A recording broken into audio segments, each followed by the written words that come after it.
Sir, good afternoon.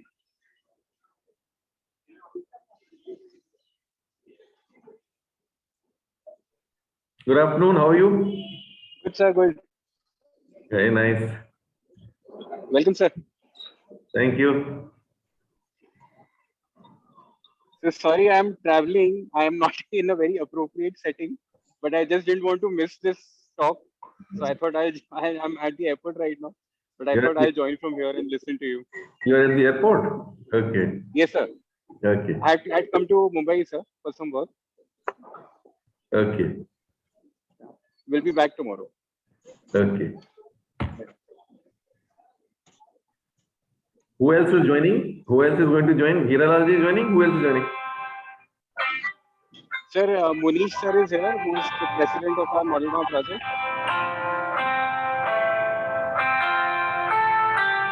Meeting में बात कर लेंगे।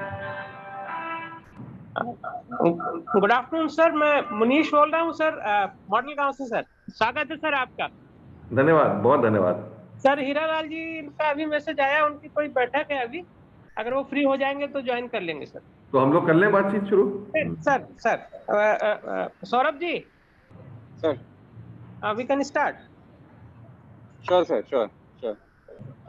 यहाँ पे आए सभी लोगों का बहुत बहुत स्वागत है मॉडल गांव की इस श्रृंखला में, जिसमें हम ग्रामीण विकास के लिए कौन कौन से ऐसे महत्वपूर्ण कदम उठा सकते हैं, कौन से ऐसे इनोवेटिव आइडियाज इम्प्लीमेंट कर सकते हैं जिससे एक गांव का ना सिर्फ विकास हो बल्कि वो गांव सेल्फ डिपेंडेंट आत्मनिर्भर भी कैसे बन सके, चाहे वो रेवेन्यू जनरेशन के हिसाब से हो या लोगों की कैपेसिटी बिल्डिंग के पॉइंट ऑफ व्यू से हो।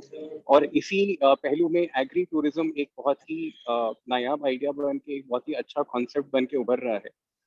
हिंदुस्तान जहाँ पे खेती सबसे ज्यादा प्रैक्टिस की जाती है रूरल एरियाज में, ग्रामीण क्षेत्र में, वहाँ पे एग्री टूरिज्म का कॉन्सेप्ट कैसे ना सिर्फ एग्रीकल्चर को, कृषि को बढ़ावा देगा, पर कैसे उसके साथ हम उस गांव में हम रेवेन्यू जनरेशन के, उसके आय बढ़ाने के और तरीके बना सकते हैं। और जैसे जैसे आय बढ़ेगी वैसे वैसे कैसे ग्राम विकास में वृद्धि हो सकती है, आज इस पे हम चर्चा करने के लिए आए हैं। मुझे बहुत खुशी हो रही है श्री आलोक रंजन सर को वेलकम करते हुए। Sir former chief secretary Uttar Pradesh के रह चुके हैं, बहुत ही लोकप्रिय फिगर हैं उत्तर प्रदेश में, और सर ने बहुत ही महत्वपूर्ण भूमिका निभाई एज चीफ सेक्रेटरी। और उनके पूरे करियर में उन्होंने बहुत ही इम्पोर्टेंट, बहुत ही महत्वपूर्ण पॉलिसी मेकिंग में काफी उन्होंने लीडरशिप लेके, काफी नेतृत्व दिखाते हुए बहुत अच्छी और रेवोल्यूशनरी पॉलिसीज को इंट्रोड्यूस किया। सर का वास्ट एक्सपीरियंस, उनके जो पूरे करियर में उन्होंने इकट्ठा किया, उससे काफी इंसाइटफुल पॉलिसी मेकिंग में उनको हेल्प मिली।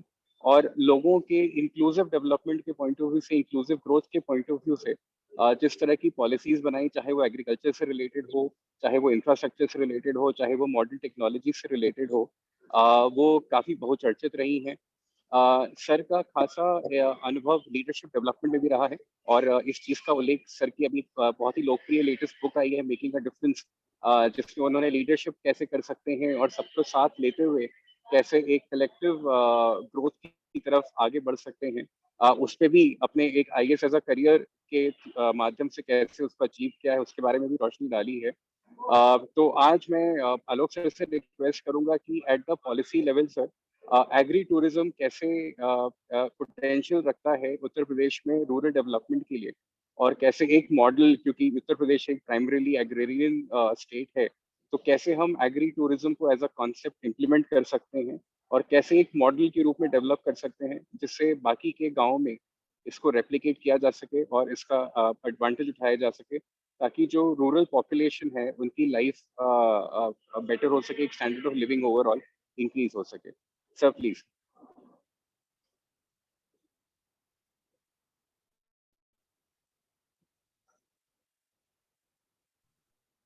अनम्यूट हो गया मैं? हाँ।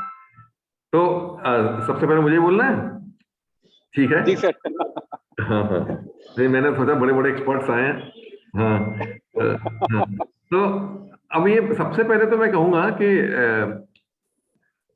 मॉडल गांव की तारीफ करूंगा। ये बहुत अच्छा कॉन्सेप्ट है which has been taken up. Hiralal ji ने यहाँ पे जो ये कॉन्सेप्ट शुरू किया है जिसमें आप सब लोग हैं इन्वॉल्व, आई थिंक बहुत ही बढ़िया कॉन्सेप्ट है मॉडल गांव का।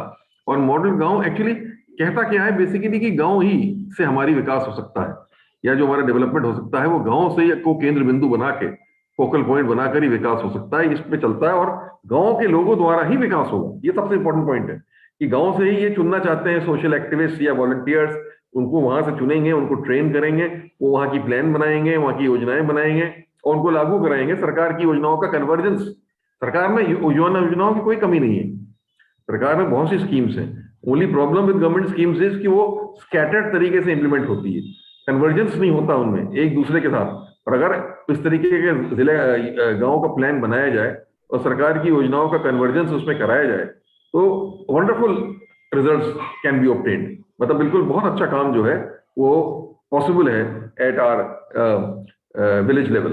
तो ये मॉडल गांव का मैं बहुत इससे संतुष्ट हूं और प्रसन्न हूं इस कॉन्सेप्ट को जो लेके आप लोग चल रहे हैं कि गांव में ही हमारी जो भारत के लोग हैं जो रहते हैं वो गांव में ही रहते हैं, और गांव का विकास होगा तभी हमारा विकास हो पाएगा। ये एक विचारधारा के साथ ही हमको आगे बढ़ना पड़ेगा।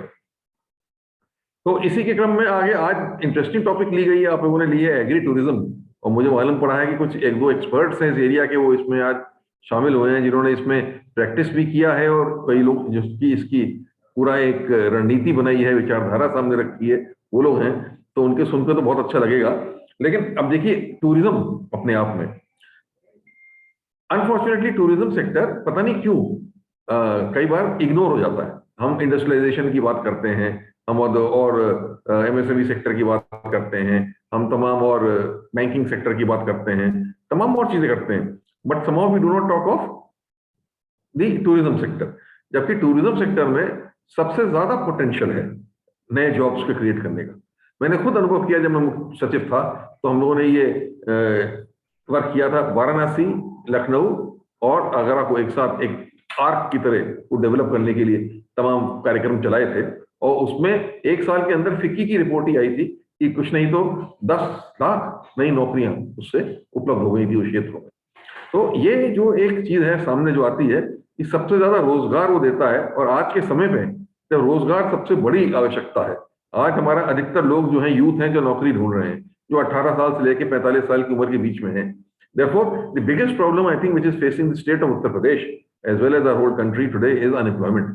किस तरीके से बेरोजगारी को हम दूर कर सकें, कैसे लोग युवकों को रोजगार हम उपलब्ध करा सकें, ये सबसे बड़ी चुनौती आज हम लोग के सामने है। और अगर इस चुनौती को हम लोग सामने रखते हैं तो पर्यटन क्षेत्र या टूरिज्म अपने आप में बहुत ही इंपॉर्टेंट है, क्योंकि इसमें बहुत नौकरियां जो हैं वो उपलब्ध हो सकती हैं अच्छे स्तर की, जो लोगों को मिल जाएंगी, हमारे नवयुवकों को नवयुवतियों को बहुत अच्छी इसमें मिल जाएगी। तो इसलिए अपने आप में tourism sector is very important और इसमें हमें एम्फेसिस देनी चाहिए। अब एम्फेसिस देनी चाहिए तो किस तरीके के टूरिज्म को देनी चाहिए? जब टूरिज्म हम कहते हैं तो लोगों के दिमाग में ताजमहल आ जाता है, या लखनऊ की रेजिडेंसी आ जाती है, या वाराणसी का काशी विश्वनाथ मंदिर आ जाता है। ठीक है, वो तो है ही पर्यटन के केंद्र, but that is not all. अब धीरे धीरे क्या हो रहा है, जो टूरिस्ट है वो इन सब चीजों से थोड़ा ऊब रहा है, बोर हो रहा है, कह रहा है सब तो मॉन्यूमेंट्स हम हर बार देखते हैं, हर बार कर रहे हैं, समथिंग न्यू, एक न्यू एक्सपीरियंस की तलाश में अब आज टूरिस्ट है। और न्यू एक्सपीरियंस के लिए जगह जगह ये सब चीजें शुरू हुई हैं, रूरल टूरिज्म, एग्री टूरिज्म, जो ये कॉन्सेप्ट्स हैं ये सब उसी से शुरू हुए हैं। मतलब अब वो जाके एक्चुअली देखना चाहता है कि लोग कैसे जी रहे हैं, कैसे अपना जीवन व्यापन कर रहे हैं, क्या वो उनके तौर तरीके क्या हैं, उनका अपना कल्चर क्या है, अपनी संस्कृति क्या है, अपनी सभ्यता क्या है, उसको वो देखना चाहता है। वहां का खान पान क्या है, क्या नहीं है, उसको मतलब एक तरीके का उससे एक नयापन, एक क्रिएटिविटी की बात सामने आ जाती है कि कोई नया एक्सपीरियंस मिल जाए, क्रिएटिव एक्सपीरियंस। तो पर्यटक जो है, आज का टूरिस्ट जो है, वो नया एक्सपीरियंस ढूंढ रहा है, और नया एक्सपीरियंस ढूंढ रहा है। उसमें आप चाहे इसको रूरल टूरिज्म का नाम ले लीजिए, चाहे एग्री टूरिज्म, मैं तो समझता हूँ बहुत फर्क नहीं है, it is one and the same thing. तो अगर इसमें आप वो ले लें तो बहुत इसका स्कोप है। मतलब वैसे भी आप जाइए बड़े बड़े जगह पे तो लोग आपको ले जाते हैं, कभी नदी के किनारे बैठा के खाना खिलाएंगे, वहां के लोकल खाना खिलाएंगे, कहीं ये करेंगे, ये सब एक्सपीरियंसेस इवन विदेशों में आप जाइए तो होते हैं। हमारे यहाँ भी है इसका बहुत स्कोप, और मैंने सुना है कि जो टूरिस्ट आते हैं वो विलेजेस में जाते हैं तो बड़े खुश होते हैं। एक हमारे साथी हैं, वरिष्ठ हैं IAS में, उन्होंने, योगेंद्र नारायण जी उनका नाम है, पुराने चीफ सेक्रेटरी भी रहे हैं, उन्होंने भी थोड़ा इसमें काम किया है। और आप विश्वास करिएगा, आजमगढ़ जिले में, तो आजमगढ़ का टूरिज्म उन्होंने बढ़ाने की कोशिश की, और उन्होंने इसी तरीके से रूरल टूरिज्म पे जोर दिया। And you will be surprise कितने इंटरेस्टिंग इंटरेस्टिंग चीजें सामने आती हैं। आजमगढ़ में एक गांव है, जहां तक मुझे ध्यान आ रहा है हरिहरपुर नाम है उसका, या कुछ ऐसा नाम। हरिहरपुर एक ऐसा गांव है जहां हर घर में संगीत है। वहां के सब लोग संगीत में पारंपरिक वो तरीके से वो रहते हैं इन्वॉल्व, और हर एक आदमी वहां कोई ना कोई इंस्ट्रूमेंट बजाता है या गाना गाता है या संगीत से जुड़ा हुआ कोई ना कोई काम करता है। और ये अभी से नहीं, ये सैकड़ों साल से वहां एक परंपरा चली आ रही है। उन्होंने उसको बढ़ावा दिया तो लोग उस गांव को, विदेशी टूरिज्म तक के लोग आए, फॉरेन टूरिस्ट उस गांव में गए, and they were amazed to see कि अरे ये गांव के अंदर देखिए लोग बैठे रियाज कर रहे हैं, गाना गा रहे हैं, इंस्ट्रूमेंट्स बजा रहे हैं, और एक से एक क्लासिकल, एक से एक अच्छे उनके वो हरिहरपुर गांव एक तरीके से उस पर आ गया इंटरनेशनल मैप में कि सब एक ऐसा गांव है। अलग अलग तरीके के गांव है। अब मैं डीएम आगरा जब था तो मेरा एक अनुभव है कि मैं एक गांव में गया तो वो गांव था भालू पालने वालों का। मतलब आप समझिए कि उस गांव में सभी लोग जो है वो भालू पालने का काम किया करते थे, और तमाम भालू वहां लोगों ने पाले हुए थे और ट्रेन कर रखे थे। तो इसे अब बाद में उसको अब जोड़ दिया गया है, एक बेयर रिहेबिलिटेशन सेंटर वगैरह वहां बन गया है, वो सब हो गया है। But point I want to make is कि ऐसी ऐसी अद्भुत चीजें हैं हमारे यहाँ ग्रामीण क्षेत्रों में विच नोबडी नोज एनीथिंग अबाउट। कहीं कहीं गांव में क्या क्या चीजें प्रैक्टिस होती हैं जो किसी को मालूम नहीं।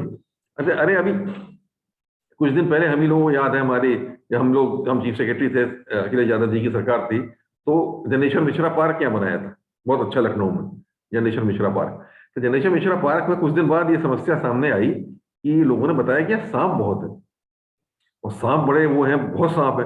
तो हमारे अखिलेश यादव जी मुख्यमंत्री जी थे, तो उन्होंने एक सपेरों के गांव हैं उनके कन्नौज के पास, उन्होंने सपेरों के गांव से लोगों को बुलाया, सपेरों को, और कहा भाई ये जरा ये समस्या का हल करो, और उन्होंने जो है सारे सांप वहां से पकड़ लिए, लेते गए।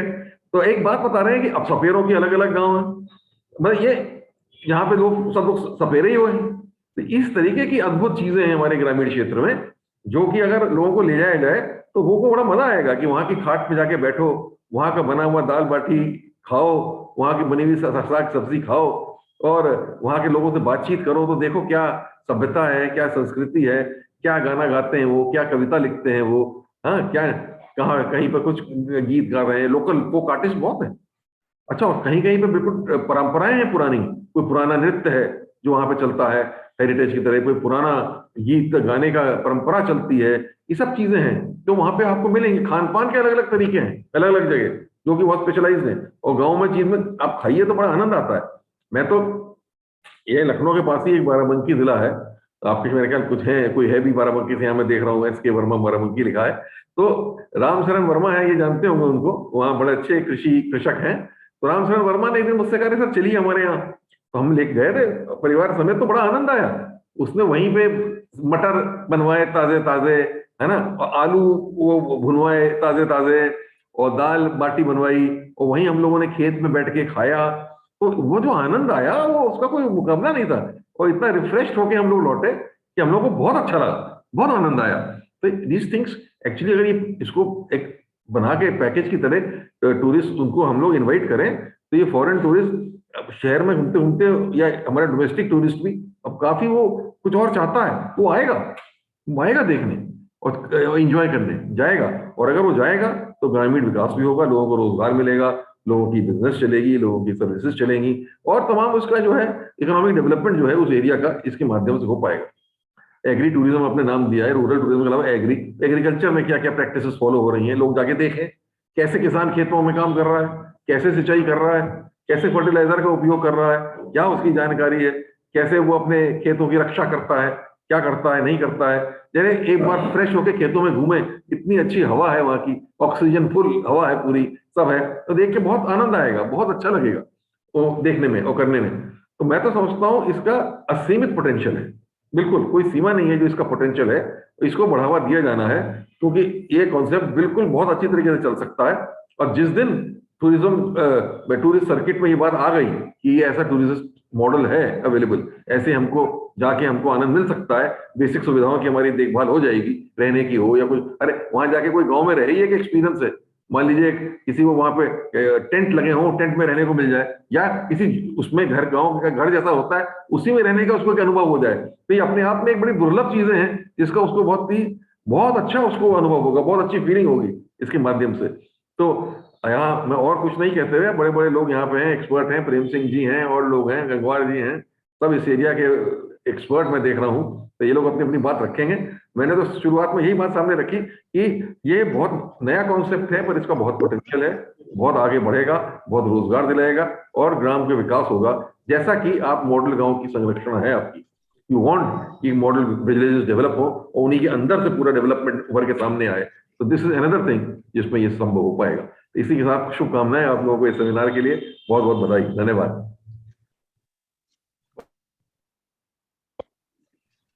बहुत बहुत धन्यवाद sir, thank you so much. काफी इंटरेस्टिंगली कुछ तो आपने बहुत ही इंटरेस्टिंग चीजें बताई जो वाकई हमारे बहुत आसपास के सराउंडिंग में भी हैं और लोगों को अवेयरनेस नहीं है, जो एक एक्सपीरियंसेस क्रिएट किए जा सकते हैं रूरल टूरिज्म में। तो उसका काफी अच्छा पोटेंशियल है और it could be a journey of discovery. जैसे जैसे हम डीप जाएंगे अपने रूरल एरियाज में, वहाँ पे कुछ ना कुछ बहुत ही इंटरेस्टिंग कल्चरली निकल कर आएगा, जिसको हम चैनलाइज कर सकते हैं, पैकेज कर सकते हैं एक एक्सपीरियंस के तौर पे।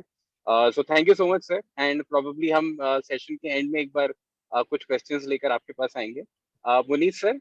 जी, अभी पांडुरंग सर नहीं जुड़ पाए हैं, जुड़ गए? प्रेम सिंह जी जुड़ गए हैं, तो we can request Prem Singh ji to start. हाँ बिल्कुल बिल्कुल। जी सर। प्रेम सिंह जी बिल्कुल, प्रणाम प्रेम सिंह जी।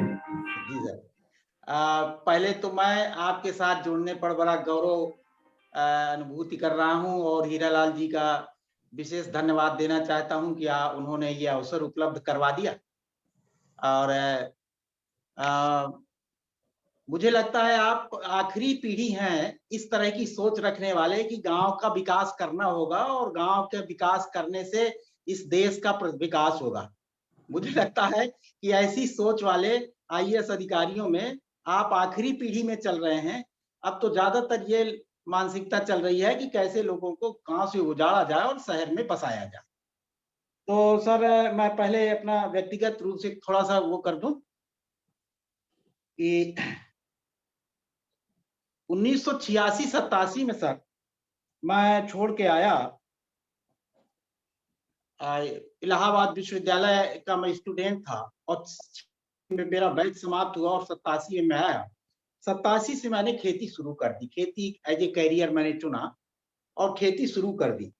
89 तक खेती करते करते मुझे अनुभव हो गया कि कुछ गलती हो रही है। उसमें जो ज्यादा आमदनी का हिस्सा था वो हमारे पास रुक नहीं पाता था, हम अपना घर भी नहीं चला पाते थे और उसमें ज्यादातर हिस्सा हमारा खाद, डीएपी, यूरिया के और बीजों के और पानी के और दवाओं के और में चला जाता था, ट्रैक्टर की किस्त में चला जाता था, बैंक की ब्याज में चला जाता था, तो बहुत कम पैसा घर में रुकता था।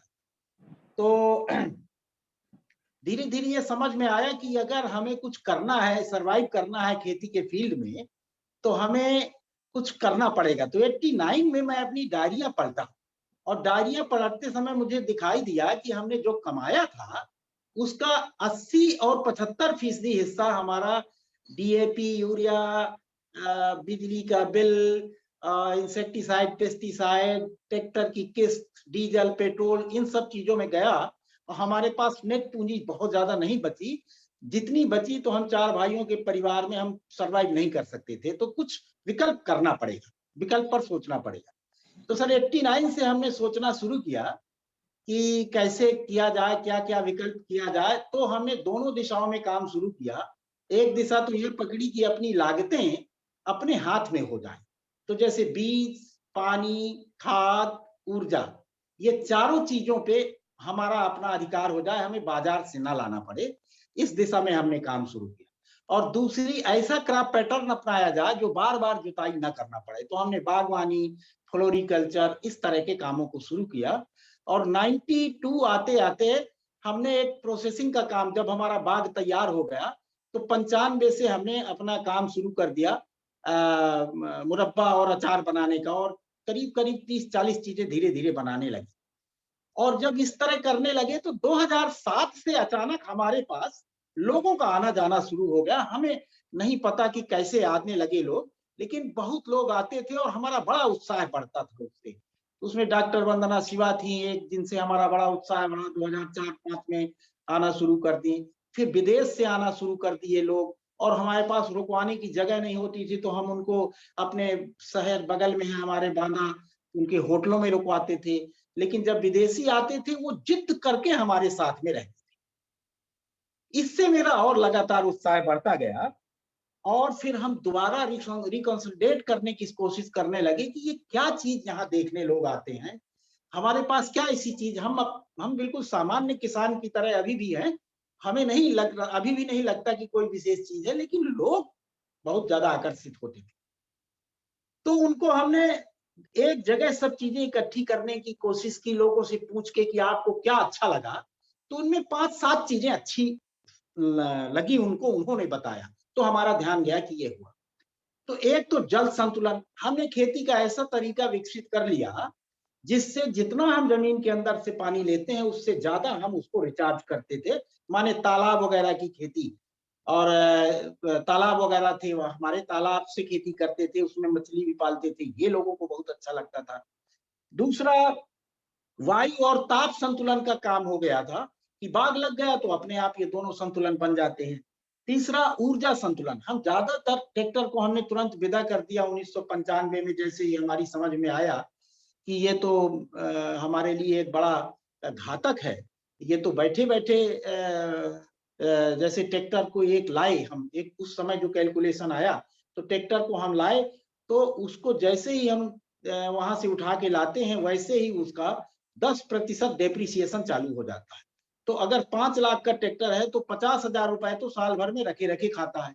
जैसे ही हमारे, और ब्याज अलग देते हैं उसका, तो जैसे ही हमारे दिमाग में ये बात आया तो हमने उसको तुरंत हटाया, और धीरे धीरे ऊर्जा में भी अपना, माने कुछ खेती हम हैंड ड्रिवन टूल से करने लगे, ज्यादातर हल बैल से करने लगे, इस दिशा में प्रयोग किया।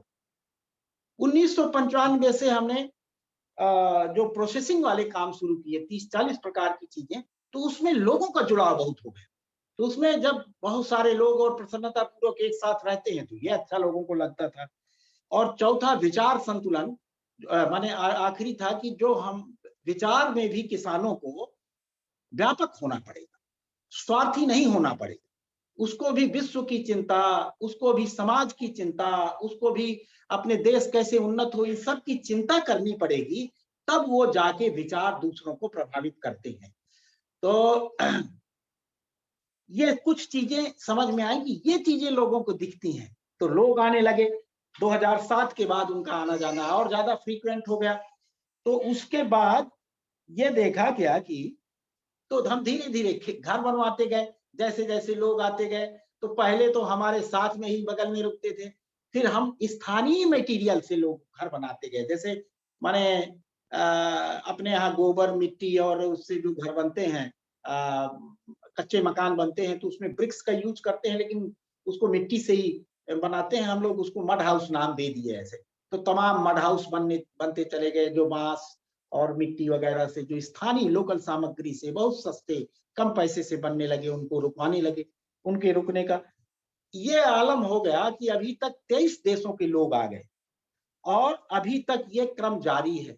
हमने अपने ही खेत में एक बढ़िया सा वो खोल दिया है, अब हम बेचने भी नहीं जाना पड़ता हमारी चीजें, उसका ये अतिरिक्त फायदा हमें मिल रहा है। एक ख्याति हो गई कि इनके यहाँ विदेश के लोग आते हैं तो लोग और स्थानीय लोग और ज्यादा आते हैं, तो वो हमने क्या कहते हैं उसको सुपरमार्केट टाइप का एक छोटा सा खोल दिया है, उसी में सारा सामान रख देते हैं, लोग यहीं से खरीद लेते हैं, ये अतिरिक्त फायदा होने लगा। और दूसरा एक, इस बीच में मैं भी गया, 2-3 देशों में मैं गया, तो मैंने देखा कि वहां सामान्य रूप से भी इतने अच्छे मकानों में लोग रहते हैं, इतनी अच्छी उनकी माने सोफिस्टिकेट लाइफ स्टाइल है कि हमारे यहाँ के 7 स्टार होटल जो बहुत अच्छी परिकल्पना करके बनाते हैं वो उनके हर घर में उपलब्ध है। तो उनका इंटरेस्ट, यहाँ मैंने उनका मनोविज्ञान अध्ययन किया कि उनका इंटरेस्ट कहाँ रहते हैं इस बात पर ज्यादा नहीं है, उनका ध्यान इस बात पर ज्यादा है कि क्या देखने को मिलता है, क्या कल्चरल डिफरेंसेस उनको देखने को मिलती हैं। जैसा कि आपने सर कहा, मुझे बहुत अच्छा लगा, आपकी 2-3 बातें दिल को छू गई। एक तो आपका ये कहना कि गांव के विकास से ही देश का विकास होगा। अब ऐसा सोचने वाली नई पीढ़ी के आईएएस अधिकारी नहीं रह गए हैं, उनको पता भी नहीं है। तो गांव को हमें इस्टेब्लिश करना है, तो नए नए आईएएस अधिकारी तो गांव से कैसे लोगों को माइग्रेट करना है, इस बात के लिए ही ज्यादा उनके जोर रहते हैं। दूसरी बात जो आपने ये कही कि जैसे उनको कहीं का नाच गाना खाना पीना ये सब जगह का अलग अलग होता है, ये सबको पता ही है। और लोकल वो देखकर उससे उसको उनको एक तो एक्सपीरियंस होता है अच्छे अच्छे, और उससे वो अपने आप को कनेक्ट करते हैं। मुझे भी ऐसे भी अभी फ्रांस से आए हुए कुछ मेहमानों का याद है कि वो लोग माने वो यहाँ तक मोटिवेट हुए कि वो वहाँ का सोफिस्टिकेट लाइफ स्टाइल छोड़ के वो इस तरह सामूहिक जीवन में देना चाहते। तो ऐसा मुझे गया कि धीरे धीरे धीरे धीरे लोगों का जो जमावड़ा हो गया। हालांकि कोरोना काल के बाद सब पूरा डिस्टरबेंस हो गया है, अब लोकल विजिटर्स के ऊपर ही हम पूरा का पूरा वो है। लेकिन दुर्भाग्य ये है कि इस देश में रूरल टूरिज्म या टूरिज्म डिपार्टमेंट में एग्री टूरिज्म का कोई स्थान नहीं है। तो तीसरी बात जो मैं सर कहना चाहता हूँ आपसे, कहने में मुझे उत्साह हो रहा है। हालांकि मैंने टूरिस्ट डिपार्टमेंट को ये बात अभी 2-4 दिन पहले उन्होंने एक सेमिनार किया था, तो मैंने उनसे कहा था कि उत्तर प्रदेश किसानों का प्रदेश है, वैविध्य खेती का प्रदेश है। पूरी दुनिया में जितने प्रकार की खेती होती है उन सब का प्रतिनिधित्व तो आपको उत्तर प्रदेश में मिल जाएगा। तो एक ऐसा नक्शा बनाए उत्तर प्रदेश टूरिज्म, जहां पर उनके नाइट स्टे किसी गांव में हो और उस गांव के आसपास के जो हिस्टोरिकल प्लेसेस हैं, जो धार्मिक स्थल हैं, जो कल्चरल प्लेसेस हैं, जो माने दूसरे महत्व के वो हैं, उनके नक्शे उसके आसपास के बना दिए जाए। लेकिन उनके नाइट स्टे शहरों में रखने के बजाय गांव में रखी जाए। तो गांव में गांव का भी विकास होगा। लोगों को वो जब वही विदेशी लोग अब फिर जाके पुस्तकें लिख, मेरे ऊपर बहुत सारा मटेरियल उपलब्ध है इस समय इंटरनेशनल उसमें, क्योंकि यहाँ से आने के बाद वो उन्होंने कई बार कहा कि अगर हम यहाँ नहीं आते आपके यहाँ तो हम भारत को जान ही नहीं पाते। हम तो भारत को वही शहरों में रहने वाले भारत के रूप में देख के चले जाते। तो उन्होंने कई बार हमसे इस बात को माने कई जगह लिख के इन्होंने डाला कि अगर भारत को देश देखना है तो आपको बांदा जिले में प्रेम सिंह के पास जाना पड़ेगा। बहुत सारे विजिटर्स उसको पढ़ पढ़ के आते हैं। तो अगर हम असली हिस्ट्री ऑफ फार्मर्स म्यूजियम हमने अपने यहाँ बना रखा है, किसानी का म्यूजियम, कैसे किसानी का उद्भव और विकास हुआ और कैसे किसानी ने दुनिया को बदला, कैसे हल ने पूरी दुनिया को बदला, कैसे खुरपी ने, हसिया ने, फावड़ा ने दुनिया में स्टेबिलिटी बढ़ाई, दुनिया के जीने के तरीके को व्यवस्थित किया, कल्चर्स कैसे डेवलप हुए, कैसे सभ्यताओं का विकास हुआ। नहीं तो संचार प्रजाति का आदमी हुआ करता था, यहाँ से वहां, वहां से वहां, वहां से वहां खाना बदोशी करता था। जब से खेती का विकास हुआ तब से स्थायी हुआ, जब से स्थायी हुआ तभी से सामाजिक विकास हुआ, सामाजिक स्थायित्व आया तभी सभ्यताएं विकसित हुई। उसी सभ्यता के लिए पूरी दुनिया भारत में आती थी 1706 के पहले। तो 1706 के पहले वाला भारत को अगर हम विकसित कर पाए तो फिर दुनिया यहीं आएगी। लेकिन उसमें ताकत चाहिए सरकार की, क्योंकि सरकार ने हमारी न्याय की ताकत, शिक्षा की ताकत, अर्थ की ताकत, सारी ताकतें छीन ली हैं समाज की, गांव की। ना अब हम अपना न्याय कर सकते हैं, ना हम अपनी शिक्षा दे सकते हैं, ना अपने हम रोजगार खड़े कर सकते हैं। हर जगह सरकार ने हमसे ये ताकतें संवैधानिक रूप से छीन ली हैं।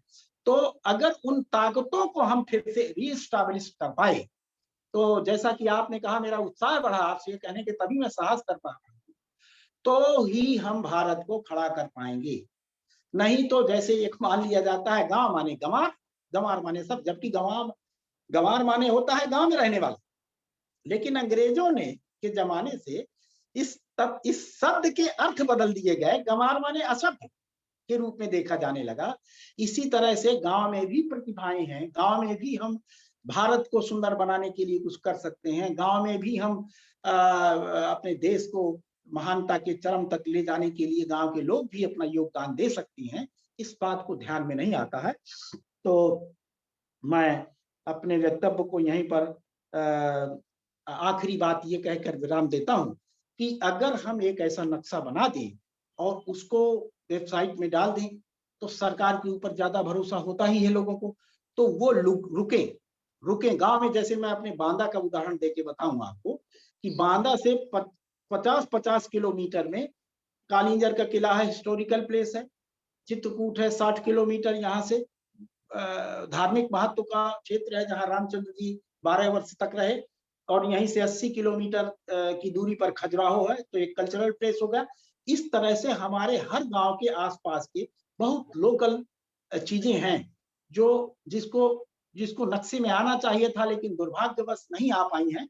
तो आप मतलब अगर रूरल टूरिज्म को भी एक टूरिस्ट के रूप में, एक पार्ट के रूप में जोड़ लिया जाए और उसको एक मान्यता दे दी जाए, तो मैं समझता हूं आपका जो यह मंतव्य है कि लोगों का रुझान गांव की तरफ रुकने का मन चल जाए। अब मान लीजिए कोई इनोवेटिव मन का लड़का है, तो वो गांव में रुकेगा, अब उसको अपना इस क्षेत्र में अपना स्टार्टअप शुरू कर सकता है कि चलो हम इसमें आजमाते हैं। यदि उसके पास 150 बीघा जमीन है, अभी तो 150 बीघे जमीन वाला भी नौकरी के लिए ढूंढ रहा है, किसी तरह से उसकी शादी ही नहीं हो रही है। वो तो गांव में अगर माने अगर वो किसान है तो उसके यहाँ कोई शादी न करेगा। इतना सामाजिक अपमान, इतना राष्ट्रीय अपमान कैसे झेल सकता है कोई गांव का नवयुवक। तो आपका मैं अंदर से बड़ा अनुग्रहित महसूस कर रहा हूँ कि आपके मन में ये बात है कि ग्रामीण विकास से देश का विकास होगा। मुझे लगता है आखिरी पीढ़ी के आदमी हैं आईएएस अधिकारियों में जो ऐसा सोचते हैं।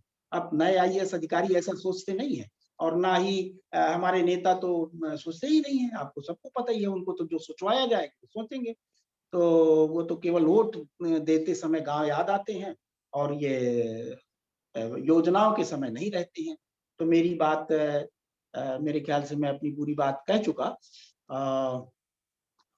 धन्यवाद। और मैं हीरालाल जी का हृदय से आभारी हूँ कि उन्होंने इसके लिए मुझे इस योग्य समझा कि आपके सामने बैठ सकूं। हालांकि आप मुझे एक बार पुरस्कृत कर चुके हैं सर, 2017 में स्वयं अवार्ड मिश्रा जी के, नीलेश मिश्रा जी ने एक आयोजन करवाया था, तो उत्तर प्रदेश का चयनित वो था, मैं किसान था जिसको आपने माने अखिलेश जी ने पुरस्कृत किया था। आप भी उस सभा में मौजूद थे, आपने भी बहुत अप्रिशिएट किया था, आपको याद हो या ना हो। तो मैं आपसे यह अनुग्रह प्राप्त कर चुका हूँ, और धन्यवाद। धन्यवाद प्रेम सिंह जी, बहुत अच्छा लगा आपकी बातें सुन के, बहुत अच्छा लगा। गौरव है अभी?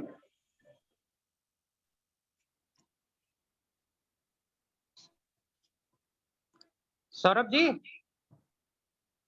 सौरभ जी लगता है कहीं निकल गए। सर, प्रेम सिंह सर को बहुत बहुत धन्यवाद। उन्होंने अपना अनुभव शेयर किया और बहुत सारी ऐसी बातें बताई जो वही कह सकते थे सर।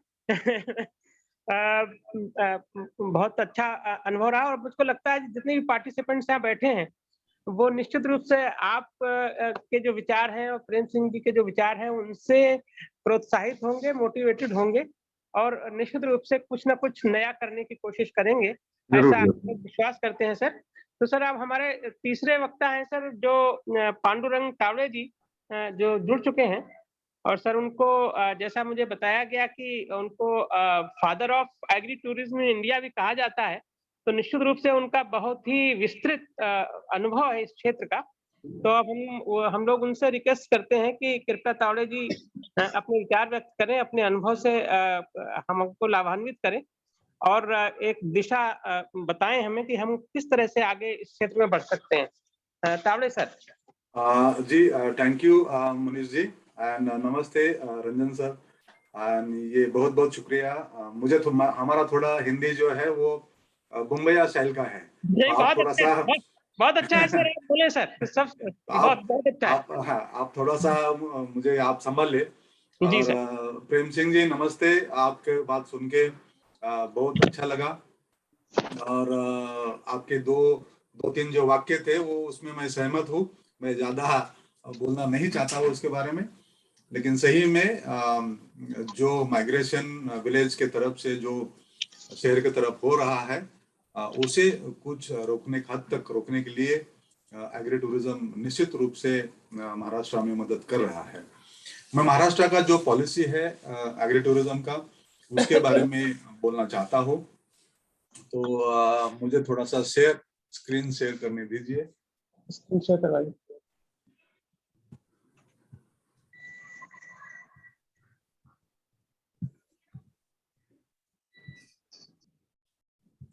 तो ये जो शायद आपको सभी को ये स्क्रीन दिख रहा होगा। तो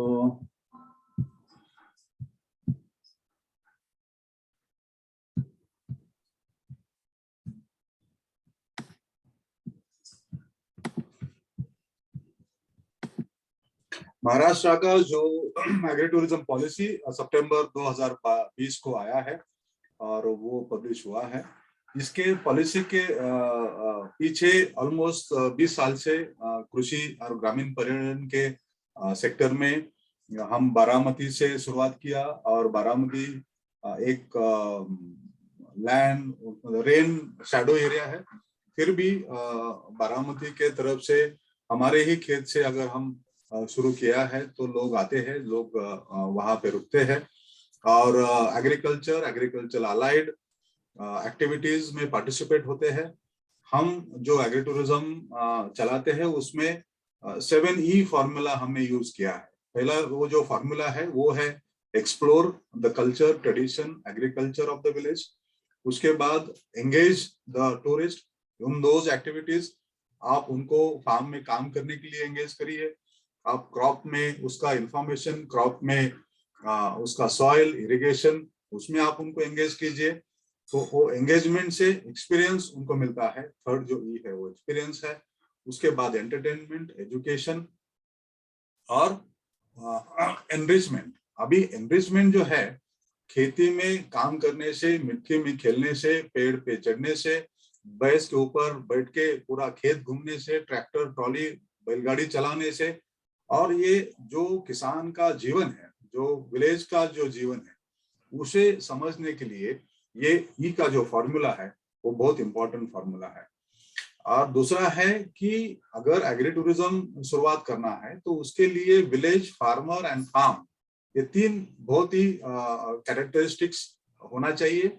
और दूसरा जो है किसानों को ये ध्यान में रखना चाहिए कि आपको अगर एग्री टूरिज्म करना है तो वहां पे जो पर्यटक आएंगे उनको देखने के लिए आपको आपका फार्म डेवलपमेंट करना पड़ेगा। मतलब something to see, something to buy and something to do. ये तीन फॉर्मूला के ऊपर आपको किसानों को थोड़ा काम करना पड़ेगा। तो महाराष्ट्र का जो एग्री टूरिज्म पॉलिसी है, एंड यहाँ पे मुझे कहने के लिए गर्व होता है कि महाराष्ट्र ही पहला स्टेट है कि वहां पे उन्होंने एग्री टूरिज्म पॉलिसी डिसाइड करके इम्प्लीमेंटेशन हमने शुरू किया है। ऑलमोस्ट ये पॉलिसी के अंदर 500 फार्म्स ऑलरेडी रजिस्टर्ड हुए हैं, अलग अलग जिले में रजिस्टर्ड हुए हैं। और गवर्नमेंट ऑफ महाराष्ट्र क्या क्या सुविधा उनको देती है वो थोड़ा सा मैं आपको एक 10-15 मिनट में बताता हूँ। एग्री टूरिज्म के माध्यम से हम क्या चाहते हैं, रूरल डेवलपमेंट। जैसे अभी रिस्पेक्टेड रंजन सर ने जो बोला कि ये ग्रामीण जो विकास अगर होना चाहिए तो उसमें एग्री टूरिज्म बहुत मदद कर रहा है। To create the market for agricultural products, आपके जो कृषि पे आधारित जो प्रोड्यूस है, जो आपका फार्म फ्रेश प्रोड्यूस है, या महिलाओं ने किया हुआ जो पदार्थ है, या लोकल कारागिरों ने किया हुआ आर्ट क्राफ्ट्स, हैंडीक्राफ्ट्स है, लोकल सेल्फ हेल्प ग्रुप्स ने जो बनाए हुए अचार, चटनीज, अलग अलग पिकल्स, जो आपको वहां पे आप तैयार करेंगे तो आपका एग्री टूरिज्म फार्म में एक सोविनियर शॉप होगा। वो सोविनियर शॉप से आप आपका कृषि माल, आपका आर्ट क्राफ्ट, हैंडीक्राफ्ट्स, महिला बचत गठों ने किया हुआ पदार्थ, वो सब आपका बिक्री वहां पे हो सकता है। और महाराष्ट्र ने के जो मॉडल है 500 किसानों को उसी माध्यम से ज्यादा इनकम मिल रहा है। मतलब टूरिस्ट से कम हो रहा है इनकम, और ये बेचने से, मतलब फार्म प्रोड्यूस, आर्ट क्राफ्ट बेचने से ज्यादा इनकम हो रहा है। और वो फार्म फ्रेश अगर आप प्रोड्यूस बेचेंगे तो वो तो टैक्स फ्री ही है। टूरिज्म का जो इनकम आएगा आपको डेफिनेटली उसके ऊपर टैक्स लगेगा, लेकिन जो ये माध्यम से आप अगर बिक्री करना चाहते हैं, बिकॉज आप सभी को जानकारी है किसान का जो जिंदगी है वो 3 मोस्ट इंपॉर्टेंट फैक्टर पे है। एक तो है रेन, दूसरा है प्रोड्यूस, और वो प्रोड्यूस को मिलने वाली price. So rain, produce and price, इसके ऊपर किसान का जिंदगी होता है। तो ये हैंड इन हैंड कभी आता नहीं है। 3-4 साल के बाद एक बार कभी आया तो आया, और उसके ऊपर वो किसान का जीवन है। अगर आपके प्रोड्यूस को आपके ही गांव में, आपके ही खेत में अगर प्राइस मिलता है तो आप क्यों शहर में वो आपका प्रोड्यूस बेचेंगे। तो इमेजिन करिए कि आपको अगर सोरगम, ज्वार होलसेल मार्केट में आपको 17 या 20 रुपए का कीमत मिलता है, और वही अर्बन टूरिस्ट शहर से जो खरीदता है उसको 40 रुपए देना पड़ता है। जब वो टूरिस्ट अपने खेत में आएंगे तो तो आप उनको 30 रुपए में बेचिए, आपका 10 रुपए का फायदा होगा, और टूरिस्ट को जो मिलने वाला 40 रुपए से उसको भी 30 रुपए मिलेगा, तो उसको 10 रुपए का फायदा, आपको 10 रुपए का फायदा। तो ये विन विन सिचुएशन आपके एग्री टूरिज्म फार्म में हो सकता है। एग्री टूरिज्म एम्प्लॉयमेंट जनरेशन में बहुत काम आ रहा है।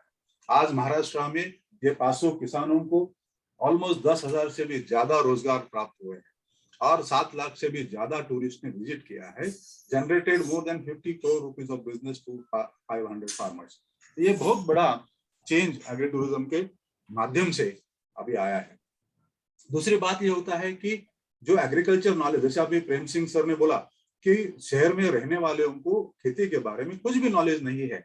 2002 में हमने जब एग्री टूरिज्म कंसेप्ट लॉन्च किया, तब हमने एक मार्केट सर्वे किया था with the sample size of 2440।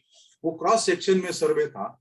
हमने उनको क्वेश्चन पूछा था कि आपके गांव में कोई रिश्तेदार है क्या, आप रिश्तेदार के पास जाके खेती के बारे में आप देखते हैं क्या, खेती के बारे में आपको जानकारी है क्या। तो सर आप यू विल बी सरप्राइज, 2002 में 43% ऑफ द अर्बन इंडियंस, उनको एक भी रिलेटिव्स नातेवाईक गांव में नहीं रहा है। आज 2022 है, 2022 से definitely I can say that वो 43 का परसेंट अभी 45-46% तक गया होगा। मतलब आप इमेजिन करिए कि शहर में 2 में से 1 आदमी को गांव में अगर रिश्तेदार ही नहीं है तो गांव कहाँ देखेंगे आप उनको, खेती के बारे में, गांव के कल्चर के बारे में, ट्रेडिशन के बारे में आपको कहाँ उनको मालूम होगा। ये आपका नॉलेज आपको सिटी डेवलपर्स को देना पड़ेगा। इसका जो है रेजिंग स्टैंडर्ड्स ऑफ रूरल, अभी आपके अगर खेत में एग्री टूरिज्म का कंसेप्ट है या आप चला रहे हैं, तो आपके घर में जब गेस्ट आएंगे तो आपका पूरा फैमिली नीट क्लीन रहेगा, आपका घर नीट एंड क्लीन रखेंगे, आपका आंगन घर का नीट एंड क्लीन रखेंगे, आपका खेत नीट एंड क्लीन रखेंगे। आपके गांव में अगर कोई पर्यटक आते हैं तो आप उसमें एनवायरनमेंट का कंजर्वेशन होगा, आप नए नए पेड़ पौधे लगाएंगे, नया नया एनवायरनमेंट क्रिएट करेंगे। उसके बाद आप ये कौन, ये who is doing this? Nitish Kumar ji, आप ये स्लाइड्स के ऊपर क्या कर रहे हैं? ओके ठीक है, नो प्रॉब्लम। सो नए नए पेड़ पौधे लगाएंगे तो उसी हिसाब से जो गांव का गांवपन जो है वो आप इसमें इत्मीनान रखने की कोशिश करेंगे। उसके बाद वहां पे जो अर्बन जो लोग हैं तो उसको वो हिसाब से आपको fallow land, saline land, barren land utilization होगा। आपके इमेजिन करें कि आपका अगर 10 एकड़ जगह है, 10 एकड़ में से 1 एकड़ एकदम फैलो और सलाइन लैंड है, तो आप टूरिज्म का जो इंफ्रास्ट्रक्चर है उसके ऊपर आप करिए। हमारा महाराष्ट्र का जो फॉर्मूला है 80-20 का फॉर्मूला है। 80% of the land has to be kept for the agriculture. अगर आप किसान पूरा का पूरा 100% यूटिलाइजेशन टूरिज्म को करेंगे तो अच्छा नहीं होगा। तो 20% can be rural infrastructure and 80% has to be have farm, crops, different irrigation methods, soil types, cropping patterns, agroclimatic zones, उसके बाद रिन्यूएबल एनर्जीज, विंड एनर्जी हो गया, सोलर एनर्जी हो गया। ये सब आप डेमोन्स्ट्रेशन करके आपका जो आने वाला टूरिस्ट है उसको आप बता सकते हैं। उसके बाद जो गैप है इंडिया और भारत का, वो मिटाने का काम एग्री टूरिज्म के माध्यम से हो सकता है। ये थोड़ा सा ग्लिम्सेस है कि एग्री टूरिज्म में क्या हो सकता है, क्या नहीं हो सकता है। They can milk the cows, they can play with the mud, they can actually participate in the farm work. ये सब आपको वहां पे होता है। इन महाराष्ट्र एलिजिबल कंपोनेंट्स कौन कौन है? इंडिविजुअल फार्मर एग्री टूरिज्म कर सकते हैं, एग्रीकल्चरल कोऑपरेटिव्स जो है फार्मर के वो कर सकते हैं, गवर्नमेंट एक्रेडिटेड जो कॉलेजेस है एग्रीकल्चर वो कर सकते हैं, प्राइवेट एग्रीकल्चर कॉलेज कर सकते हैं, पार्टनरशिप कंपनीज कर सकते हैं, किसानों का जो एफपीओ है अभी फार्मर प्रोड्यूसर्स ऑर्गेनाइजेशन वो कर सकते हैं। उसमें एक मिनिमम क्राइटेरिया है, वो आपको किसान होना चाहिए और किसान उनका जो सिविल बेल्ट वाला एक्सट्रैक्ट है वो फैमिली में होना चाहिए। मतलब आप जगह फार्मर से लीज लेके एग्री टूरिज्म नहीं कर सकते हैं, वो हमारा महाराष्ट्र का रूल है। बाइंडिंग क्राइटेरिया क्या क्या है कि 1 किलोमीटर वो शहर का जो हद है वहां से 1 किलोमीटर बाहर होना चाहिए। उसके बाद वहां पे मिनिमम 1 एकड़ जगह चाहिए। अगर आपको एग्री टूरिज्म करना है तो 1 एकड़ मिनिमम जगह चाहिए। अगर आपको एजुकेशनल टूर्स होस्ट करना है तो आपको 5 एकड़ जगह चाहिए। यहाँ पे यहाँ पे महाराष्ट्र में हमने क्या किया है, कि एजुकेशन जो डिपार्टमेंट है from 5th standard to 10th standard all schools has to take 1 educational tour compulsory to agri tourism centres. ये हमने किए, जेआर है उसका, गवर्नमेंट रेजोल्यूशन से जेआर है। तो आप सभी स्कूल्स को आपको एजुकेशन के बेस पे आपको स्टूडेंट्स को वहां पे लेके जाना पड़ता है, और वो पॉपुलेशन है more than 1.25 crore students Maharashtra में है जो किसानों के पास जाते हैं, किसान खेती देखते हैं, जो किताबें में वो पढ़ते हैं crop cropping pattern, soil irrigation, वो आप जाके सीइंग इज बिलीविंग, तो लोगों को, बच्चों को आप जाके वो देखते हैं और वहां पे उनको एजुकेशन वहां पे मिलते हैं। अकोमोडेशन आप एग्री टूरिज्म में कर सकते हैं, यूज ऑफ लोकल मटेरियल आपको करना पड़ेगा वहां पे, और एक running an agricultural business, agricultural should be a main business. आपका किसानों का खेती एक मुख्य बिजनेस होना चाहिए, ना कि टूरिज्म, बिकॉज टूरिज्म अगर आप ओवर पावर करेंगे खेती के ऊपर तो देखने वहां पे कुछ नहीं होगा। अगर आप लोग आगरा आते हैं ताज देखने के लिए तो उनका ऑब्जेक्टिव है ताज देखना है, ताज के बारे में जानकारी लेना है। वहां वैसे ही किसानों के खेत में जब टूरिस्ट आएंगे तो उनका ऑब्जेक्टिव है खेती और खेती के अलाइड एक्टिविटीज को देखना, सुनना और पढ़ना। Facilities under agri tourism policy क्या है कि एक 1 डे का ट्रिप कर सकते हैं आप, अकोमोडेशन कर सकते हैं, रिक्रिएशनल सर्विसेज कर सकते हैं, kids play area, village games, adventure games कर सकते हैं, आप टेंट्स लगा सकते हैं फार्म में, और सेल्स काउंटर वहां पे कंपलसरी होना चाहिए आपका, जो fresh and process farm produce, art craft, handicraft, वो सब आप जो वहां पे सेल करने के लिए वो सब रेस्टोरेंट, और फिर उसके मैंडेटरी क्या है आपको, dining area, kitchen area, parking area, toilet, वो सब आपको वहां पे होना चाहिए। हमारा महाराष्ट्र का रूल क्या है कि आप 2 एकड़, मतलब 1 एकड़ से 2 एकड़ तक आप 4 रूम्स बना सकते हैं। 15 बाय 10 का एक रूम होगा, उसके अलावा किचन होगा, डाइनिंग होगा, पार्किंग एरिया, एक्टिविटी एरिया, वो सब होगा। 2 से 5 एकड़ तक आपको 6 रूम्स मैक्सिमम मिलेंगे, और मोर देन 5 एकड़ का जगह होगा तो आपको 8 रूम्स होंगे। 8 रूम्स तक आपको वो जगह इन्हें करने की जरूरत नहीं, नॉन एग्रीकल्चर सर्टिफिकेट लेने की जरूरत नहीं है, टाउन प्लानिंग के परमिशन की जरूरत नहीं है। तो ये सब आपको, अगर 8 रूम से ज्यादा करना है आपको तो वो कमर्शियल प्रोजेक्ट होगा, और उसको सब आपको मतलब टाउन प्लानिंग, एनए वगैरह सब आपको परमिशन लेना पड़ेगा। तो ये आपको 8 रूम्स तक किसानों को जो गवर्नमेंट से जो मदद मिलता है वो ये है कि आपको एनए करने की प्रोसेस में झंझट में पड़ना नहीं है। अकोमोडेशन आपका जो रूरल मटेरियल, मतलब लोकल मटेरियल से आप करिए, लोकल हैंडीक्राफ्ट मशीनरी से करिए, तो लोकल मटेरियल से, लोकल लोगों से आपको करना पड़ेगा। किचन आपको इतना होना चाहिए, डाइनिंग एरिया इतना होना चाहिए, फर्स्ट एड बॉक्स, टूरिस्ट, ये सब मैंडेटरी चीजें हैं। ऑप्शनल मैटर क्या है कि आपको ये सब लोकल, आपको वहां पे रूरल कल्चर का आपको दिखना पड़ेगा, लोकल फोर्ट आर्ट इवेंट्स वो सब करना पड़ेगा।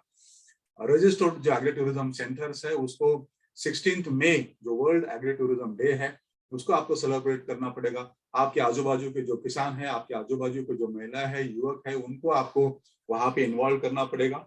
वो हिसाब से आपको एग्री टूरिज्म कर सकते हैं।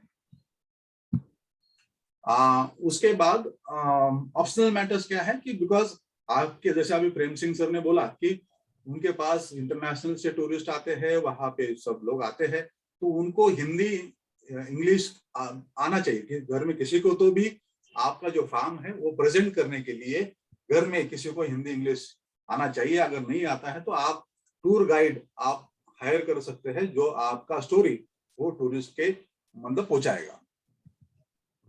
आप उसमें ग्रीन हाउस कर सकते हैं, जो भी अलाइड एक्टिविटीज आपको करना है, nursery, fisheries, aquaculture, apiculture, hydroponics, aeroponics, जो भी एडवांस आप करना चाहते हैं उसमें आप उसमें सब कर सकते हैं। एडवेंचर टूरिज्म भी आप उसमें कर सकते हैं।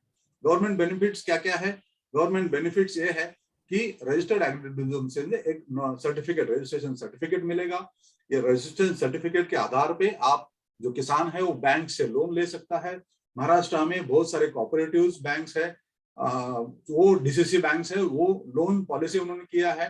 For example Pune district bank या सातारा डिस्ट्रिक्ट बैंक ने 50-50 लाख रुपए का एक लोन पॉलिसी किया है कि जहां पे वो लोन ले सकते हैं टूरिज्म इंफ्रास्ट्रक्चर बिल्डअप करने के लिए। सातारा डीसीसी बैंक ने अभी तक 84 किसानों को लोन दिया है, और I am very proud to say that एक भी किसान डिफॉल्टर नहीं है, जो भी उसमें लोन में डिफॉल्टर है नहीं है। तो गवर्नमेंट ऑफ महाराष्ट्र उसमें ट्रेनिंग एंड गाइडेंस भी उसमें देते हैं। अभी ये गवर्नमेंट ऑफ महाराष्ट्र का जो है कि training on food safety, hygiene, hospitality, publicity, marketing, ideal experience based tourism, ये कैसा करना है वो गवर्नमेंट की तरफ से ट्रेनिंग यहाँ पे मिलता है। पब्लिसिटी एंड मार्केटिंग भी अभी गवर्नमेंट ऑफ महाराष्ट्र का जो सेपरेट अभी डायरेक्टरेट हुआ है टूरिज्म का, तो वो we are actually developing website where people can book the online packages and go to the farms. Application process बहुत सिंपल रखा है, ऑनलाइन प्रोसेस है। वहां पे आप छोटे डॉक्यूमेंट्स है, 7/12 extract, 8A, Aadhaar card, PAN card, electricity bill, और उसमें जो फीस है वो 2,500 रुपया है 5 साल के लिए, मतलब बहुत कम रखा है, और रिन्यूअल इज 1,000 रुपीज। तो ये टूरिज्म डिपार्टमेंट के लोग, एग्रीकल्चर के डिपार्टमेंट के लोग वहां पे जाते हैं और वहां पे वो इंस्पेक्शन करके उनको सर्टिफिकेट दिया जाता है। महाराष्ट्र में हमने Maharashtra state agri tourism development committee बनाया है ये पॉलिसी के अंदर। ये कमेटी का काम क्या है कि ये पॉलिसी में नए नए सुझाव देना, नए नए जो फार्मर के, जो किसानों के मदद के लिए अगर कुछ प्रॉब्लम आते हैं तो वो सॉल्व करना। और ये महाराष्ट्र का जो एग्री टूरिज्म मॉडल है वो ज्यादा से ज्यादा किसानों को, आज महाराष्ट्र में 44,000 विलेजेस है, तो we are aiming at least minimum of 20,000 agritourism farms in Maharashtra in coming next to 10 to 15 years, so that ये लोगों को, आज अगर 10,000 लोगों को एम्प्लॉयमेंट मिला है, तो आप इमेजिन कर सकते हैं कि अगर 20,000 एग्रीटूरिज्म सेंटर होंगे तो उनकी जो नई पीढ़ी है, मैं हमेशा बोलता हूँ कि अगर एक एक्टर का बेटा एक्टर बनना चाहता है, या डॉक्टर का बेटा डॉक्टर बनना चाहता है, नेता का बेटा भी पॉलिटिशियन बनना चाहता है, तो किसान का बेटा भी किसान क्यों नहीं बनना चाहता है? बिकॉज उसको सस्टेनेबल इनकम नहीं है, सस्टेनेबल एम्प्लॉयमेंट नहीं है, सस्टेनेबल लाइवलीहुड नहीं है, इसीलिए वो उस किसान नहीं बनना चाहता है। तो मैं यहाँ पे ऑफिशियली सबमिट करना चाहता हूँ कि महाराष्ट्र में एग्री टूरिज्म एक ऐसा सेक्टर उभारा है जहाँ पे उसको सस्टेनेबल इनकम मिला है, सस्टेनेबल एम्प्लॉयमेंट मिला है और सस्टेनेबल लाइवलीहुड मिला है। We have examples, people have left State Bank of India jobs, people have left software company jobs and have come back to the farm and doing agritourism activities, और उनको एक अच्छा model और अच्छा एक माध्यम से मिला है। यहाँ पे मैं मेरी वाणी को विराम देना चाहता हूँ। और मॉडल गांव, आप जिस तरह से आप उत्तर प्रदेश में काम कर रहे हैं, तो हमको तो ईर्ष्या हो रही है कि एक मॉडल गांव आप ऐसे बना रहे हैं उत्तर प्रदेश में। और मतलब रंजन सर ने जैसे बोला, रिस्पेक्टेड सर ने, कि ये एक अच्छा मॉडल उभर के मॉडल गांव का आया है, और यहाँ पे आने के लिए मुझे आपने जो मौका दिया, मुझे तहे दिल से मैं शुक्रिया अदा करता हूँ। और रंजन सर जी, आप आइए हमारे गांव पधारिए। आप देखिए गांव जी, प्रेम सिंह जी, आपको भी इन्विटेशन है, तो आप जरूर आइए। आप नहीं आएंगे तो हम आएंगे उत्तर प्रदेश में अभी। Thank you so much. धन्यवाद बहुत बहुत धन्यवाद मोहन जी, बहुत अच्छा बोले आप, बहुत आपने अच्छा बात सामने रखी। और महाराष्ट्र की एग्री टूरिज्म पॉलिसी देखने में वाकई बहुत अच्छी पॉलिसी बनी हुई है, और आपने पॉलिसी नहीं है, इस पे काम भी हो रहा है, ये मुझे बड़ी खुशी हुई। विदेशी पर्यटकों को मैंने भी देखा कि गांव में नजर आ रहे हैं, सब आ रहे हैं और बड़ा रुचि ले रहे हैं, बड़ा इंटरेस्ट ले रहे हैं। तो उत्तर प्रदेश में भी इसका बहुत पोटेंशियल है, इसमें कोई संदेह नहीं, बहुत पोटेंशियल है और इसको बढ़ावा देना चाहिए उत्तर प्रदेश में। इसका मतलब जल्दी से जल्दी हमें प्रयास करना चाहिए कि एग्री टूरिज्म पॉलिसी बने और महाराष्ट्र के पैटर्न पर उसको लागू किया जाए। Thank you sir, thank you Tawde sir. आपका तो बहुत ही सार गर्वित पूरा प्रेजेंटेशन और आपका जो अनुभव है, निश्चित रूप से हम बहुत से लोगों के लिए इसमें बहुत सारी नई चीजें सीखने को मिली। आपका 7 E's का फॉर्मूला बिल्कुल बहुत ही इनोवेटिव आइडिया ऑफ प्रेजेंटेशन है। और जो आपने बताया कि अगर कोई टूरिस्ट आता है तो he should have something to see, something to buy या समथिंग टू डू, ये सब लोगों को सीखना पड़ेगा। और मुनीष जी, आपका थोड़ा सा परमिशन से मुझे एक बोलना है कि हर साल हम जो वर्ल्ड एग्री टूरिज्म कॉन्फ्रेंस होता है, वो वर्ल्ड एग्री टूरिज्म कॉन्फ्रेंस में आपके माध्यम से मैं किसानों को बोलना चाहता हूँ कि वो आप पार्टिसिपेट हुई। ये साल का जो कॉन्फ्रेंस है वो यूएस में है, वर्माउंट यूनिवर्सिटी ने उसको होस्ट किया है, और लगभग 60 से ज्यादा देशों से किसान आते हैं। Agri tourism practitioners, agri tourism researchers, policy makers, governments उसमें इन्वॉल्व होते हैं। तो ये 31 अगस्त और 1 सितंबर 2022 को वर्मोंट में है। और किसी को उसके बारे में अधिक जानकारी चाहिए तो आप हमें लिखिए, और हम महाराष्ट्र से कम 20-22 फार्मर्स हम लेके जाना चाहते हैं वहां पे। तो इसकी जो शुरुआत हुई थी 2008 में, हमें जब पहला राष्ट्रपति पुरस्कार मिला था इनोवेटिव टूरिज्म प्रोडक्ट के लिए महामहिम राष्ट्रपति जी के हाथ से, तभी पवार साहब ने 6 जनपद पे मुझे खाने के लिए बुलाया था। और वहां पे खाने के टेबल पे उन्होंने एक किस्सा मुझे सुनाया कि पांडुरंग, आपके मतलब सेक्टर में आप जिसमें काम कर रहे हैं उसमें दुनिया भर क्या चल रहा है आपको मालूम है क्या? बोला सर नहीं है, मेरे पास पासपोर्ट भी नहीं था तभी। तो मुझे बोले कि 2 पैसा सेविंग करते जाओ और हर साल कम से कम 1-2 देश आपके सेक्टर में क्या कर रहे हैं वो देख के आने के बाद ही आपका विजन बढ़ेगा, नहीं तो वो मेंढक की तरह आपका विजन होगा। मैं उनकी बात बहुत दिल से लगाया और हम पासपोर्ट लेके ऑलमोस्ट अभी तक 23 देश खाली एग्री टूरिज्म में क्या कर रहे हैं, उनकी पॉलिसी क्या है, उनका गवर्नमेंट क्या करता है, किसान क्या करते हैं, वो देखते हैं। इटली में 2018 में जब वर्ल्ड एग्री टूरिज्म कॉन्फ्रेंस हुआ था तो वहां पे इंडिया की तरफ से रिप्रेजेंटेट करके वहां पे की नोट स्पीक हमने जब किया तो लोगों को पता चला कि इंडिया में भी बहुत हो रहा है। और अभी ये जो वर्ल्ड एग्री टूरिज्म कॉन्फ्रेंस होने जा रहा है यहाँ पे यूएस में, वो 11 लोगों का उन्होंने ऑर्गेनाइजिंग कमेटी बनाया है। वो 11 लोगों में से मुझे उन्होंने स्थान देके मुझे किया है, तो मुझे बहुत अच्छा लग रहा है। और रंजन सर के ऐसे ही ब्लेसिंग रहेंगे तो उत्तर प्रदेश से भी किसानों को हम यूएस में लेके जाके उनको वहां पे कॉन्फ्रेंस में हिस्सा लेंगे। Thank you. बिल्कुल होगा, बिल्कुल होगा। पांडुरंग जी, मेरा नाम तो नोट ही कर लें।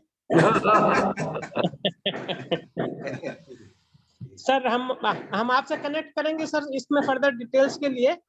और एक पार्टिसिपेंट तो इमीडिएट ही आपको मिल गए हैं प्रेम सिंह सर के रूप में, और लोगों को भी हम प्रोत्साहित करने की कोशिश करेंगे। पांडुरंग जी का नंबर हो तो मुनीष जी दे दिया। जी सर, हम शेयर कर देंगे सर, नंबर है लिख सर। लीजिए प्रेम सिंह जी, आप हमारे ऑलरेडी कनेक्टेड है 98220, आप लिख लीजिए फिर भी 98220 9005 98220 9005। धन्यवाद। थैंक यू सर, मैं रहूंगा उसमें। सर अब जो भी हमारे पार्टिसिपेंट्स हैं, हम लोग 2-4 मिनट सर लोगों के और ले सकते हैं। अगर किसी को कोई प्रश्न पूछना हो आलोक रंजन सर से या प्रेम सिंह सर से या पांडुरंग तावड़े सर से, तो प्लीज पूछें। अपना नाम बता दें पहले, इंट्रोडक्शन देके फिर क्वेश्चन पूछें। नमस्कार जी सर, मैं प्रेम शंकर गंगवार शाहजहांपुर से बोल रहा हूँ। जी प्रेम शंकर, आवाज मिल रही है? हाँ मिल रही। पूछे सवाल पूछे। हाँ, बेसिकली मैं एक टीवी जर्नलिस्ट हूँ और खेती में, वैसे हमारा पारिवारिक कार्य खेती था, लेकिन क्योंकि मैं किसी दूसरे सेक्टर में था तो पिछले 2 साल से मैं खेती के फील्ड में सक्रिय हूँ और हम डेयरी का संचालन कर रहे हैं। इसके अलावा बकरी पालन का काम भी हमारा है और इसके अलावा हम मछली पालन का भी काम करते हैं। तो चीजें तो हम बहुत कर रहे थे, लेकिन उसको हम एक प्लेटफॉर्म पर लाने के लिए थोड़ा सा सोच रहे थे कि कैसे लाएं। लेकिन आज की ये कॉन्फ्रेंस जो है वो ज्वाइन करने के बाद में थोड़ा सा फंडा क्लियर हुआ है कि हम अपनी सारी चीजें जो है वो कैसे जो है चीजें हम लेकर के आए। अभी जो है सर बता रहे थे जैसा कि जो क्राफ्ट है गांव का, उस क्राफ्ट को भी हम एक मार्केट के रूप में हम इस्तेमाल कर सकते हैं।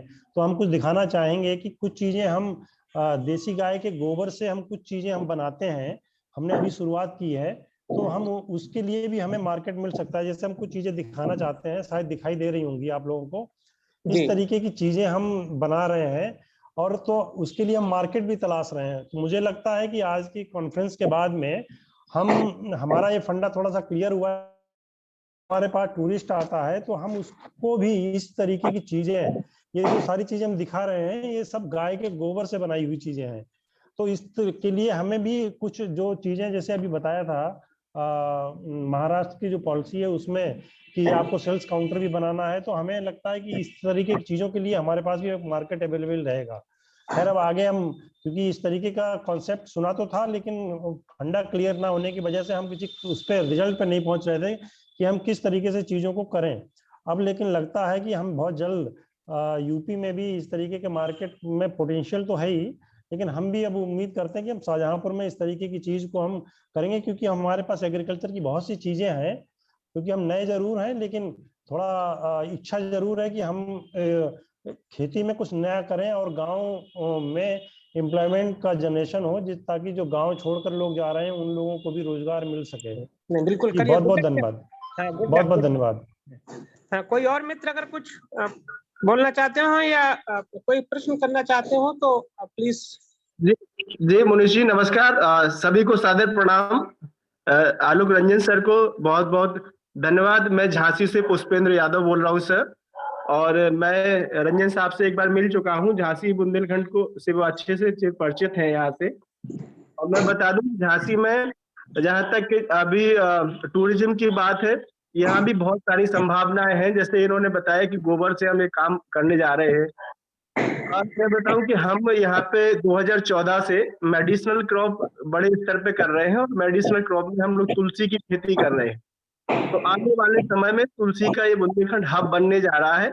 और जो ग्रीन टी बड़े बड़े मॉलों में हमारे बड़े बड़े अधिकारी लेते हैं, जो लगभग 500 और 1000 रुपए की मिलती है, 250 और आधा किलो, सारी ग्रीन टी में 90% तुलसी की पत्ती ही होती है। तुलसी की खेती यहाँ पे व्यापक स्तर पर हो रही है झांसी में और हमीरपुर में। झांसी में खासतौर पर बंगरा ब्लॉक में हम 1200 एकड़ में तुलसी की खेती कर रहे हैं। तो जब यहाँ टूरिज्म में कोई भी आता है या विदेश से कोई भी घूमने आता है बुंदेलखंड, तो उसको अगर हम खेतों पे रुकवाएंगे, उन्हें दिखवाएंगे कि हाँ मेडिसिनल की क्रॉप लार्ज स्केल पर, तो वो एक बार अगर खेत का चक्कर भी लगा लेगा ना, तो कोरोना जैसी बीमारियां ठीक हो जाती हैं। तो मैं बताऊं जहां जिन गांव में हमने तुलसी की खेती कराई है, वहां पे एक भी डेथ नहीं हुई किसी भी किसान की, ना किसी गांव वाले की। तो ये यहाँ पे बहुत संभावना है बुंदेलखंड में। तो निश्चित ही सर इसको जोड़ें। और हम झांसी में तो बहुत सारी संभावना है।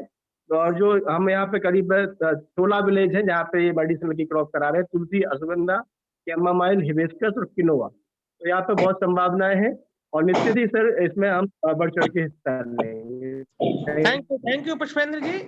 बहुत अच्छी बात है, बहुत अच्छा काम कर रहे हैं आप। बहुत अच्छा काम कर रहे हैं सर। और कोई किसी को अगर प्रश्न पूछना हो तो एक प्रश्न हम और ले सकते हैं, क्योंकि सर लोगों का हमने काफी समय लिया है। तो अगर किसी को पूछना, एक प्रश्न और लिया जा सकता है।